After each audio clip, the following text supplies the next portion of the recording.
കൂടുതൽ വാർത്തകളും വീഡിയോകളും കാണാൻ ഈ ചാനൽ സബ്സ്ക്രൈബ് ചെയ്യുക. കൂടെ ബെൽ ബട്ടൺ അമർത്തുക. Please subscribe our channel. നമസ്കാരം. ഗൃഹ ജ്യോതിഷ പങ്ക്തിയിലേക്ക് ഏവർക്കും സ്വാഗതം. ഓരോ നാളുകാരും അവരവരുടെ ഭവനത്തിന്റെ ഉത്തമമായ മുമ്പോട്ടുള്ള ഗതിക്ക് ശ്രദ്ധിക്കേണ്ടതും പരിപാലിക്കേണ്ടതും മാറ്റം വരുത്തേണ്ടതുമായ കാര്യങ്ങൾ എന്തൊക്കെയാണ് എന്നുള്ളതിനെ സംബന്ധിച്ച് ചില നിരീക്ഷണങ്ങളാണ് ഇവിടെ പറയുന്നത്. തിരുവോണം നാളുകാർ കിഴക്ക് ദർശനമായുള്ള വീട്ടിൽ തന്നെ താമസിക്കുക. വീടിന്റെ അടുക്കളയുടെ സ്ഥാനം വടക്ക് കിഴക്കേ കോർണർ ആയിരിക്കുന്നതിന് പ്രത്യേകം ശ്രദ്ധിക്കുക. വീടിന്റെ തെക്കു പടിഞ്ഞാറ് ഭാഗം കിടപ്പുമുറിയായി ഉപയോഗിക്കാം. എന്നാൽ അവിടെ ജലസമ്പർക്കം പരമാവധി ഒഴിവാക്കുക. വടക്ക് കിഴക്ക് ഭാഗത്തോ കിഴക്കു മധ്യഭാഗത്തോ ആയി വരുന്ന കിണർ നല്ലത് തന്നെയാണ്. എന്നാൽ വളരെ ശുചിയായി ശുദ്ധവൃത്തിയോടുകൂടി ആ കിണർ പരിപാലിച്ചിരിക്കുവാൻ പ്രത്യേകം ശ്രദ്ധിക്കേണ്ടതാണ്. വീടിൻ്റെ മുൻവശത്ത് ഒരു തറ കെട്ടി അവിടെ എരിക്ക് എന്ന വൃക്ഷത്തൈ ഒരു തറയിൽ നട്ടു വളർത്തുന്നത് ഉത്തമമായിരിക്കും. പക്ഷേ ആ എരിക്ക് വൃക്ഷം പുഷ്പിക്കുന്നതും അത് കേടുവരാതെ നിത്യവും പരിപാലിച്ചു കൊണ്ടുപോകുന്നതും ഇവിടെ വളരെ പ്രധാനമായി കാണുന്നു.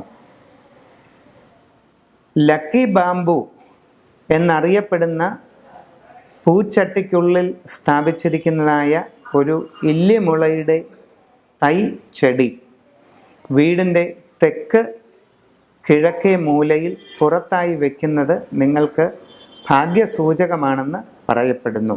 അവിട്ടം നക്ഷത്രക്കാർ വടക്ക് ദർശനമായുള്ള വീട്ടിൽ താമസിക്കുന്നതാണ് ഏറ്റവും വിശിഷ്ടം. വടക്ക് കിഴക്കേ മൂലയിൽ അടുക്കള വരാൻ പ്രത്യേകം ശ്രദ്ധിക്കുക. തെക്കു പടിഞ്ഞാറേ മൂലയിൽ കിടപ്പുമുറി ഉണ്ടായിരിക്കുന്നതും ഉത്തമമാണ്. എന്നാൽ തെക്കു പടിഞ്ഞാറേ മൂലയിൽ യാതൊരു വിധത്തിലുമുള്ളതായ ജലസമ്പർക്കവും ഉണ്ടായിരിക്കുവാൻ പാടുള്ളതല്ല. കുട്ടികളുടെ പഠനമുറി വടക്കു പടിഞ്ഞാറേ മൂലയിലോ വടക്കു മധ്യഭാഗത്തോ ആയിരിക്കുന്നത് ഉത്തമമാണ്. നിങ്ങളുടെ വീടിൻ്റെ മുൻവശത്ത് ഇരട്ട നെല്ലിമരം വച്ചു പിടിപ്പിക്കുന്നത് ഏറ്റവും വിശിഷ്ടമായി കാണുന്നു. അതോടൊപ്പം ലക്കി ബാംബു എന്ന ചെറു വൃക്ഷത്തൈ ഒരു പൂച്ചട്ടിക്കുള്ളിൽ മണലിട്ട് അതിൽ സ്ഥാപിച്ച് വീടിൻ്റെ തെക്ക് കിഴക്കേ മൂലയിൽ വെളിയിലായി സൂക്ഷിക്കുന്നത് ഉത്തമമായിരിക്കും. നിങ്ങളുടെ ആരൂഢത്തിൽ മഴ പെയ്യുമ്പോൾ തെക്കു പടിഞ്ഞാറേ ദിശയിലേക്ക് വെള്ളം ഒഴുകുന്നുണ്ടെങ്കിൽ അത് കഴിവതും ഒഴിവാക്കുവാനായി ശ്രമിക്കുക. അഥവാ വീടിന് എന്തെങ്കിലും വാസ്തുശാസ്ത്രപരമായ ദോഷങ്ങളുണ്ടെന്ന് കണ്ടെത്തുകയാണെങ്കിൽ തന്നെ വാസ്തു സുദർശന ബലി എന്ന ചടങ്ങിലൂടെ അത് പരിഹരിക്കാവുന്നതേ ഉള്ളൂ.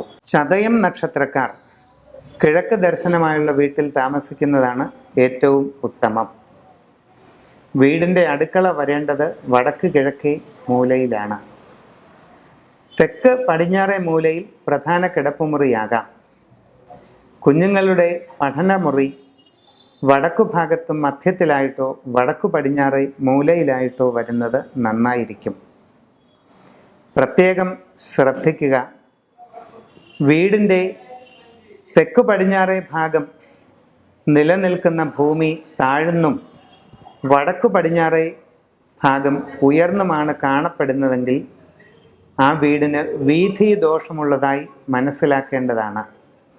ഇപ്രകാരം നിങ്ങളുടെ വീടിന് ഏതെങ്കിലും വാസ്തുശാസ്ത്രപരമായ ദോഷങ്ങളുണ്ടെങ്കിൽ സമഗ്രമായി വാസ്തുബലി നടത്തിയതിന് ശേഷം പഞ്ചലോഹ വാസ്തുചക്രം ഗൃഹത്തിൻ്റെ അടിത്തറയിൽ സ്ഥാപിക്കുന്നത് കൊണ്ട് ദോഷങ്ങളെ ഒരു പരിധിവരെ ഒഴിവാക്കുവാനായി സാധിക്കും.